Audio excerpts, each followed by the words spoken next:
Saya lulus tahun 2009, kemudian saya diangkat menjadi ASN di SMA Negeri 1 Soko Ponorogo tahun 2010. Selama belajar di pendidikan sosiologi dan antropologi memberikan pengalaman yang luar biasa bagi saya, terutama kemampuan kita untuk menjadi guru yang profesional, dan tentunya yang kedua sesuai Permen PAN RB nomor 16 tahun 2009, kita dituntut menjadi pengajar yang profesional dan mampu untuk mengembangkan diri.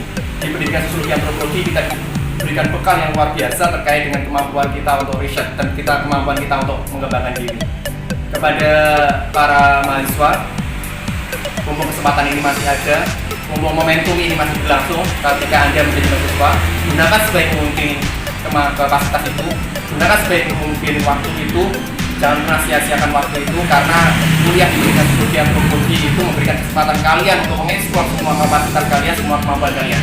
Dan bagi masyarakat, jangan ragu menyekolahkan atau mengkuliahkan putra-putrinya di pendidikan sosiologi antropologi, karena di pendidikan sosiologi antropologi memiliki dosen-dosen yang handal, dosen-dosen yang mampu untuk berkolaborasi dengan elemen masyarakat, dosen-dosen yang kreatif, inovatif, dan tentunya dosen-dosen yang mampu mengembangkan kemampuan mahasiswa dalam bidang riset. Kemudian bagi prodi sendiri, harapannya semoga semakin berkembang, semoga semakin mampu bersaing di kancah nasional maupun internasional. Sekian, Assalamualaikum warahmatullahi wabarakatuh.